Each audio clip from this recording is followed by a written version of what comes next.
Ibu, jadi pada hari ini kita telah mengakhiri pertemuan kita pada hari ini terkait dengan pencegahan kekerasan perilaku, pencegahan kekerasan dan perilaku salah terhadap anak. Jadi ini adalah akhir pertemuannya pada siang hari ini. Jadi saya akan membacakan kesimpulan dari apa yang telah kita pelajari dari tadi pagi, Ibu.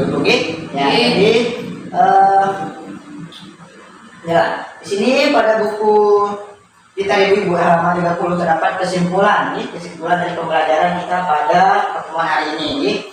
Mulai dari pengertian anak, hak anak, terus pengertian kekerasan terhadap anak, terus contoh kekerasan dengan jenis kekerasan yang terjadi pada anak. Jadi semoga bisa bermanfaat bagi Ibu ya. Jadi di sini saya akan membacakan kesimpulannya. Oke, jadi yang pertama di sini, setiap sikap dan perilaku yang membuat anak menderita baik fisik, psikis, sosial terhadap anak adalah bentuk kekerasan dalam perlakuan yang salah. Jadi apabila kita orang tua melakukan tindakan kasar terhadap anak, itu merupakan tindakan yang salah. Terus yang kedua, cara mendisiplinkan anak tidak harus dengan cara kekerasan. Jadi banyak cara kita Ibu untuk mendisiplinkan, memberikan pembelajaran disiplin terhadap anak kita. Tidak harus dengan memberikan kekerasan. Terus yang ketiga, kekerasan dapat terjadi di mana-mana. Siapapun bisa menjadi pelaku, bahkan orang terdekat. Jadi kita perlu hati-hati dalam keluarga ini, Bu. Siapapun bisa melakukan kekerasan terhadap anak, termasuk kita yang sebagai orang tua. Misalkan anak kita tidak tahan dengan perilaku anak kita yang selalu berperilaku buruk, kita tetap jangan melakukan tindakan kekerasan terhadapnya. Walaupun itu adalah anak kita. Yang keempat, orang tua wajib mencegah kekerasan dan perlakuan salah untuk melindungi anak. Orang tua wajib mencegah kekerasan dan perlakuan salah untuk melindungi anak. Jadi kita harus melindungi anak kita dari berbagai mana jenis ancaman dari luar, gitu Bu, untuk melakukan kekerasan terhadap anak kita, baik itu dari teman-teman atau keluarga sekitar yang ada di sekitar rumah. Kita harus melindungi anak-anak kita agar tidak terjadi kekerasan pada dirinya, ataupun dia juga melakukan kekerasan terhadap anak-anak lain. Jadi semua sudah dibahas tadi, dari awal kita sudah bahas. Selanjutnya 5, pencegahan kekerasan dan perlakuan salah dilakukan melalui antara lain. Jadi ini adalah contoh-contoh bagaimana cara pencegahan kekerasan dan perlakuan salah yang dilakukan melalui antara lainnya. Pertama, deteksi dini. Tadi kita sudah mempelajari bagaimana deteksi dini, ciri-ciri anak kita yang telah melakukan kekerasan. Contohnya tadi salah satunya yaitu dengan cara anak kita sering melamun di dalam kamar. Itu perlu kita melakukan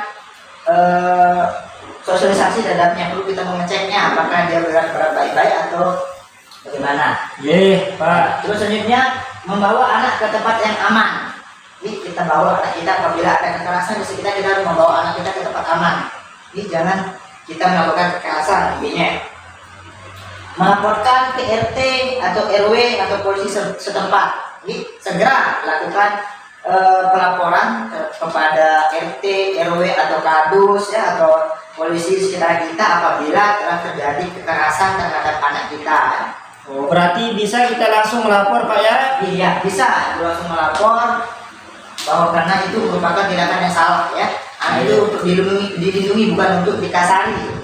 Pak. Jadi apabila terjadi kekerasan di tempat lainnya juga, ibu-ibu dapat menghubungi lembaga layanan setempat seperti yang tertera pada buku kita yang ada di buku yang sudah Ibu pegang. Ini merupakan kesimpulan dari pembelajaran kita, Ibu. Jadi intinya kita itu jangan sampai melakukan kekerasan terhadap anak, karena itu akan berdampak kepada psikisnya, akan berdampak pada pertumbuhan selanjutnya. Apabila kita mendidiknya dengan cara yang kasar, maka anak kita juga akan kasar nanti ke depannya. Jadi kita perlu lakukan peningkatan kasih sayang, lemah lembut terhadap anak. Pak, yang mana yang disebut dengan lembaga layanan setempat ini kalau di sini, Pak? Jadi kalau di sini misalkan menghubungi lembaga atau layanan setempat, tadi misalkan di daerah kita ini kan ada dapat perlindungan anak, perlindungan anak kita bisa melaporkannya ke sana nanti ya untuk diproses selanjutnya. Ya, jadi bisa kita langsung lapor ke Kadus, Pak. bisa. Tadi seperti poin nomor 5 kita bisa langsung lapor ke Kadus, bahkan bisa ke polisi apabila anak kita mengalami kekerasan ya, apalagi sampai luka memar ya, sampai berdarah-berdarah, itu bisa kita laporkan ke polisi langsung ya. Oke, baik. Jadi selanjutnya setelah kita setelah ibu tahu kesimpulannya tadi, sudah tahu. Selanjutnya ini saya akan memberikan tugas. Ini ada tugas buat ibu-ibu. Ini tugas di rumah. Nanti untuk kita bahas pada pertemuan selanjutnya ya. Jadi di sini tugasnya ada pada halaman 7 ibu-ibu. Ada yang ada di buku kita ibu-ibu. Buku sampai bukanan. Ada itu ibu ya, buku pintar yang sudah ibu bawa tadi ini. Ya. Jadi di sini. Nah, ini ada tugasnya. Tugasnya ada 7 ibu nih. Nanti yang akan ibu lakukan di rumah, ya. Ibu aplikasikan di rumah bersama keluarga-keluarganya. Ini ada di sini. Yang pertama diskusikan bersama keluarga contoh-contoh hak anak dalam keluarga sesuai kotak yang ada pada buku ibu-ibu. Ya, jadi pada tugas pertama ini, ibu memberikan contoh hak-hak anak yang harus ibu atau orang tua penuhi.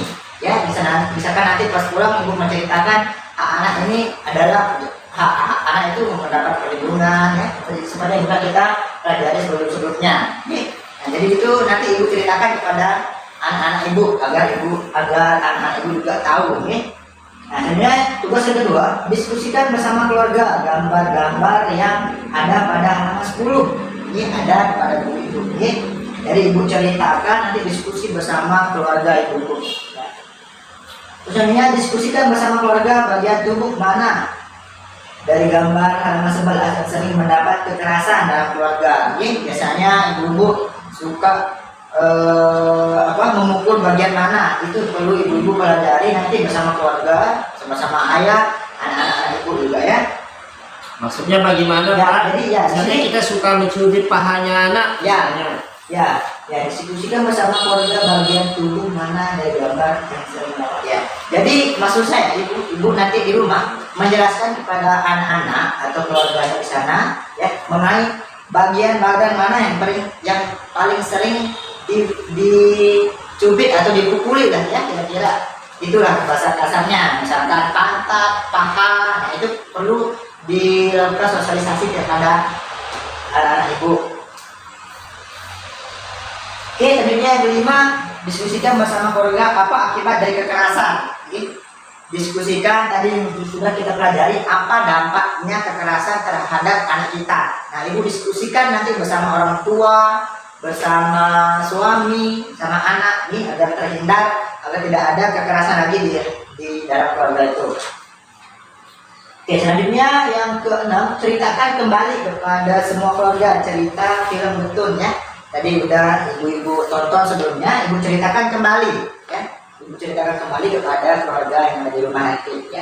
Nah, jadi untuk tugasnya ini nanti saya akan tanyakan pada pertemuan selanjutnya ibu-ibu. Kita akan tanyakan pada pertemuan selanjutnya apakah ibu-ibu sudah mengaplikasikan, sudah menceritakan, mengerjakan semua tugas yang ada di sini.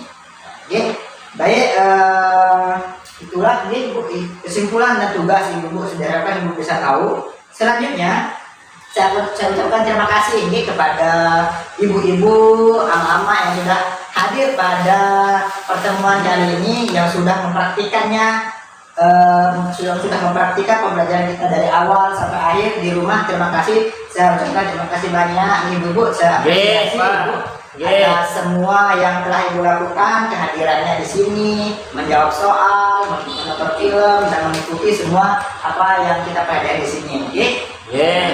Jadi selanjutnya nanti untuk pertemuan bulan depan kita akan mempelajari terkait dengan penelantaran dan eksploitasi anak. Jadi nanti di sana banyak kita lihat anak-anak kita yang diterangkan dan dimanfaatkan. Eksploitasi artinya dimanfaatkan secara berlebihan. Nah, nanti kita akan bahas secara mendalam di pertemuan selanjutnya ibu yang sesuai dengan jadwal yang sudah kita tentukan sebelumnya ya. Oke. Baik, di sini saya akan tanya ibu-ibu kira-kira kira-kira saya minta saran dari ibu-ibu bagaimana apakah prosedur pembelajaran kita ini sudah baik atau belum. Silakan ibu-ibu memberikan saran untuk nanti untuk agar pembelajaran kita selanjutnya lebih baik lagi gitu ya. Silakan ada yang memberikan saran gitu ibu-ibu bagaimana kita akan belajar untuk tahap selanjutnya. Iya wak seolah Pak baramane wantan tetap Pak. Tempatnya niki yang kurang besar Pak, lebih baik agak di luar biar segar Pak angin. Ya banyak ya jadi tadi caranya udah benar kita kayak gini ya, ada permainannya, ada membacanya, ada speakingnya, ada olahraganya ibu ada filmnya. Nah jadi nanti mungkin untuk pertemuan selanjutnya kita menggunakan rumah ibu siapa gitu ya agar yang lebih luas lebih luas agar kita bisa senam nanti ibu ya pada pertemuan selanjutnya ya. Jadi itu ibu ya, jadi untuk mengakhiri pertemuan kita pada hari ini, semoga apa yang kita pelajari ini bisa bermanfaat bagi kita semua dan bisa ibu-ibu terapkan di rumah nanti ini. Intinya tentang bagaimana cara pencegahan kekerasan terhadap anak. Jadi saya ucapkan terima kasih kepada ibu-ibu. Kembali lagi untuk kita menutup acara ini, sebelumnya kita akan berdoa, berdoa untuk kepercayaan kita masing-masing. Nah, jadi itulah ibu-ibu, terima kasih atas perhatiannya. Assalamualaikum warahmatullahi wabarakatuh.